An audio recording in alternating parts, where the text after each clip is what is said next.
Hello नमस्कार दोस्तों।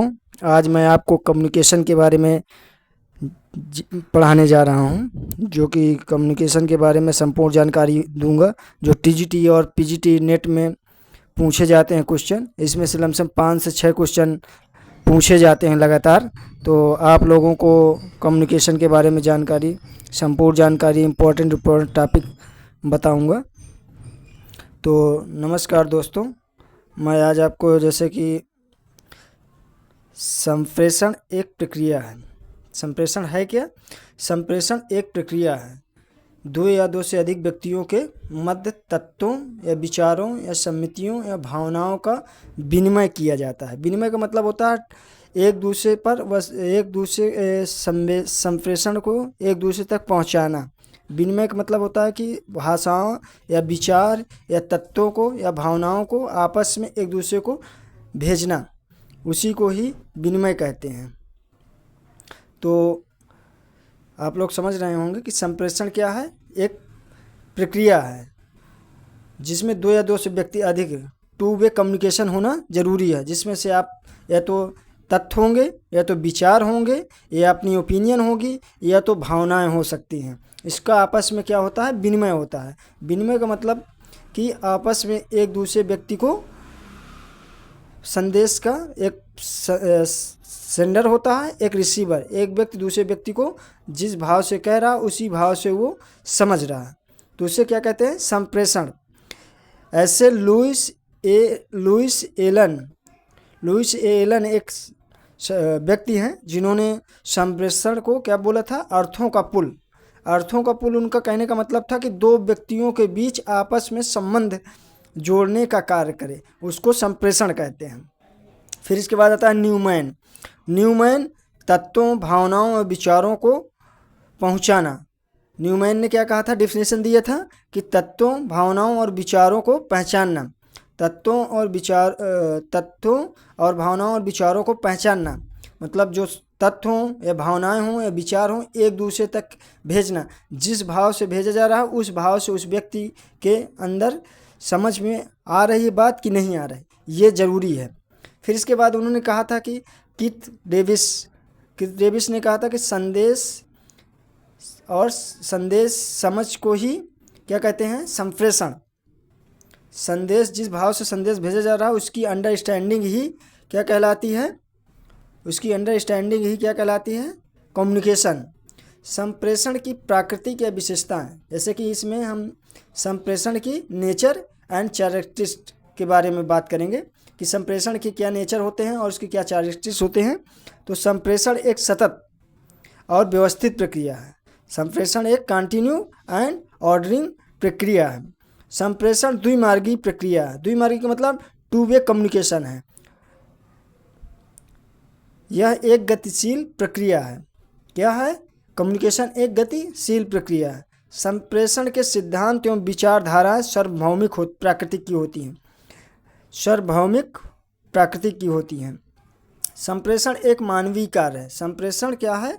एक मानवीय कार्य है। संप्रेषण प्रक्रिया में संदेशों का आदान प्रदान मौखिक, लिखित और सांकेतिक दृश्य श्रव्य साधनों से किया जा सकता है। जैसे इसमें कहा गया है कि संप्रेषण में संदेशों का जो आदान प्रदान होगा, या तो मौखिक रूप से कहा जाएगा, या तो उसको रिटन फॉर्म में लिख करके कहा जाएगा, या तो किसी व्यक्ति को संकेत के माध्यम से इशारा दे करके उसको अपनी भावनाओं को व्यक्त किया जाएगा, ओपिनियन रखा जाएगा, या उसके दृश्य शब्द को मतलब ऑडियो विजुअल के माध्यम से किसी चीज़ को भेजना हो सकता है। संप्रेषण उद्देश्योन्मुखी होता है। संप्रेषण का एक पर्पज ऑब्जेक्ट होता है। बिना उद्देश्योन्मुखी के संप्रेषण नहीं हो सकता है। फिर इसके बाद बात करते हैं हम संप्रेषण के प्रकार।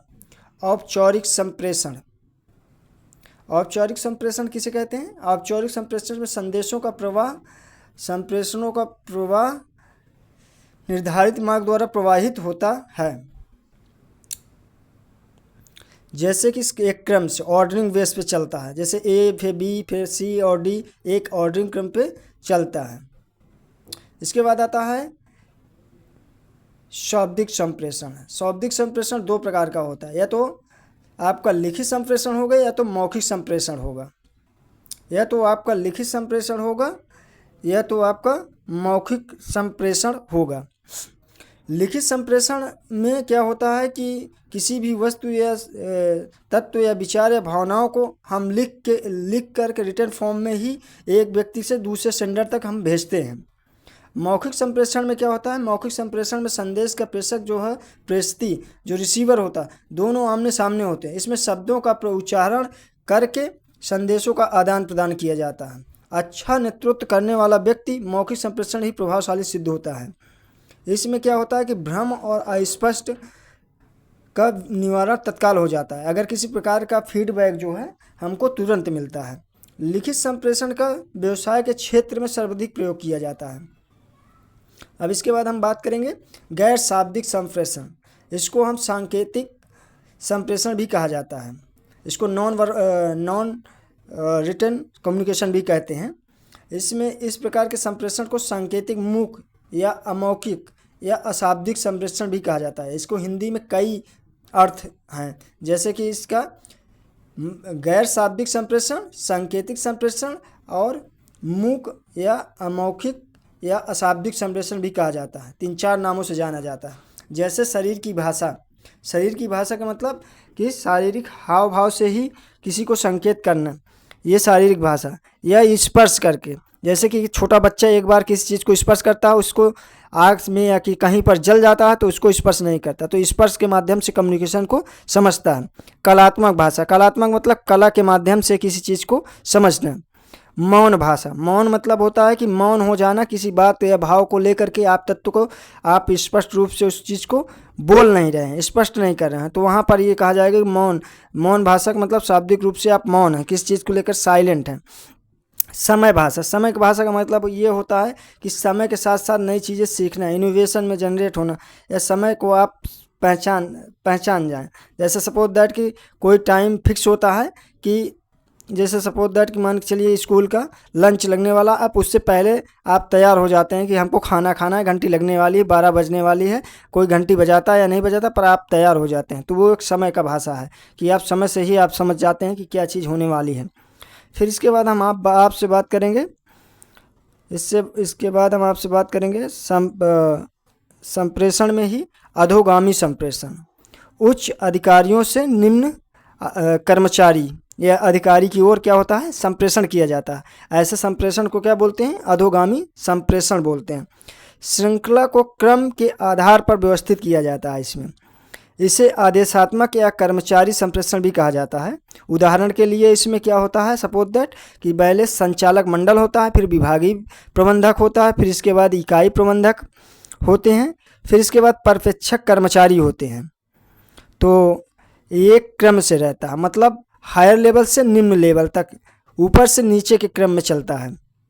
फिर इसके बाद आता है ऊर्ध्वगामी संप्रेषण। इस संप्रेषण में कर्मचारी, सुपरवाइजर, इकाई प्रबंधन, विभागीय प्रबंधक, प्रबंधक निर्देशक या संचालक मंडल, मतलब नीचे से ऊपर की ओर क्रम में चलता है, निम्न स्तर से उच्च की ओर प्रवाहित होता है। तो इसमें पहले कर्मचारी आ गया, फिर सुपरवाइजर आ गया, फिर इकाई प्रबंधक आ गया, विभागीय प्रबंधक आएगा, या प्रबंधक या संचालक। जैसे कि हम पुलिस प्रशासन में देखें तो पहले सबसे पहले कांस्टेबल आता है, फिर कांस्टेबल के बाद थाने में देखें तो दरोगा आता है, फिर इसके बाद सीओ आता है, फिर सीओ से अगर जिला स्तर पर देखा जाए तो एसपी आता है। तो नीचे से ऊपर की ओर संप्रेषण का जो प्रवाह होता है वो नीचे से ऊपर की ओर होता है। और अधोगामी में क्या होता था, ऊपर से, जैसे एसपी फिर हुआ, फिर सीओ हुआ, फिर दरोगा हुआ, फिर कांस्टेबल हुआ। तो अधोगामी में ऊपर से नीचे की तरफ चलता था। ऊर्ध्वगामी में क्या होता है, नीचे से ऊपर की ओर चलता है। इसमें जैसे ऊर्ध्वगामी में इसमें कर्मचारी तथा सुपरवाइजर अपने उच्च अधिकारी को समस्या से संबंधित सुझाव देते हैं, और सुझाव शिकायत दोनों हो सकते हैं, फीडबैक भी देते हैं समय समय पर। इसके बाद आता है समतल संप्रेषण। समतल संप्रेषण के अन्य नाम जैसे दैशिक या पार्श्विक संप्रेषण भी कहते हैं। इसको जैसे कि सपोज दैट विक्रय विभाग हुआ, फिर उसमें क्रय विभाग हुआ, या भंडारण विभाग, प्रबंधक विभाग, ऐसे एक क्रम में चलता है। ABCD एक क्रम में चलता है। जब संगठन के समान स्तर पर संदेशों का, सूचनाओं का आदान प्रदान होता है, यह एक औपचारिक अनौपचारिक दोनों प्रकार का हो सकता है। समतल संप्रेषण कैसा हो सकता है? Formal communication, non formal communication दोनों हो सकता है। ये एक समतल, एक ही धारा प्रवाह में एक समान चलता है। इसके बाद आता है विकर्णीय संप्रेषण। विकर्णीय संप्रेषण में संदेशों का प्रवाह कोई क्रम निर्धारित नहीं होता है। विकर्णीय संप्रेषण में इसको अंडा या तिरछा या बेड़ा संप्रेषण भी कहा जाता है। इसमें कोई क्रम निर्धारित नहीं होता है संप्रेषण का। इसके बाद आता है औपचारिक संप्रेषण। प्रवाह का अधोगामी, ऊर्ध्वगामी या विकर्णीय हो सकता है। इस संप्रेषण में आदेश व निर्देश ऊपर से नीचे की ओर तथा सुझाव व शिकायतें नीचे से ऊपर की ओर प्रवाहित होती हैं। फिर इसके बाद आता है अनौपचारिक संबंध। इसको अंगूरी लता संप्रेषण या जन प्रवाद भी कहते हैं, जिसमें संदेशों का आदान प्रदान का कोई पूर्व निश्चित मार्ग नहीं होता है। अनौपचारिक संप्रेषण में सूचना तेज गति से फैलती है। इसमें भ्रामक सूचनाएं ज़्यादा होती हैं, जल्दी फीडबैक आती है, प्रतिक्रिया जल्दी मिलती है। इसमें विचारों की स्वतंत्रता अभिव्यक्ति होती है। अधीनस्थ या कर्मचारियों की प्रतिक्रिया की जानकारी आसानी से हो जाती है। इसके बाद हम देखते हैं आंतरिक संप्रेषण किसको बोलते हैं। आंतरिक संप्रेषण से आशय संस्था के मध्य व्यक्तियों, समूहों, विभागों या शाखाओं के बीच संदेशों या सूचनाओं तथा तत्वों को आदान प्रदान से है। आंतरिक संप्रेषण में क्या किया जाता है कि एक ही संस्था के मध्य व्यक्तियों के समूहों में या शाखा एक से दूसरे शाखाओं के मध्य जो है भावना या तत्वों को आदान प्रदान किया जाता है। आंतरिक संप्रेषण में संदेश जो निर्देशन, सूचना या नियम या कार्य की रिपोर्ट या संगठन चार्ट या सुझाव इत्यादि शामिल होते हैं। इसके बाद आता है वाह संप्रेषण। वाह संप्रेषण का मतलब होता है संस्था के वाह पक्षकार, जैसे कि अंशधारी हो सकते हैं या प्रतियोगी फार्म या ऋणदाता हो सकते हैं या मध्यस्थ सरकार, स्थानीय समुदाय हो सकते हैं या बैंक, बीमा या अन्य संगठन के बीच जो सूचनाओं का आदान प्रदान की प्रक्रिया को वाह संप्रेषण कहा जाता है।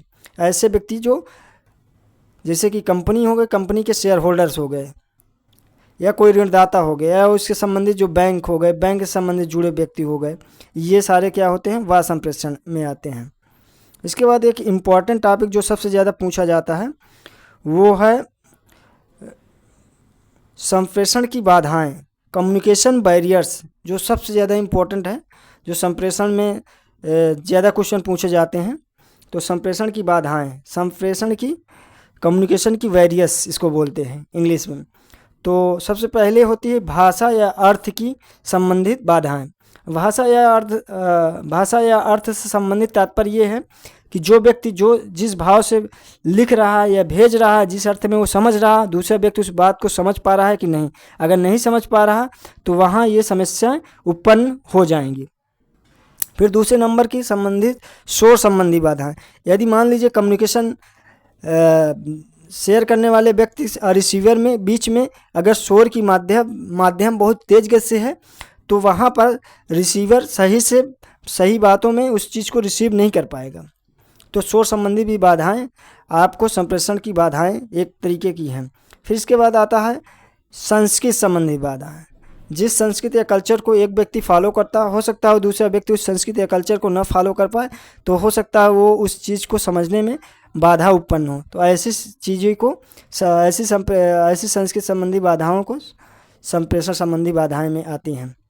फिर इसके बाद आती है मनोभाव संबंधी बाधा। जिस प्रवृत्ति या भाव से या साइकोलॉजिकल रूप से जिस व्यक्ति के साथ सेंडर ने भेजा है उसे रिसीवर ने उस चीज़ को उस भावना से न रिसीव कर पाए, उसका अर्थ दूसरा ही या उसका मीनिंग दूसरा ही समझ ले, तो ऐसे में उसके अर्थ बदल जाएगा।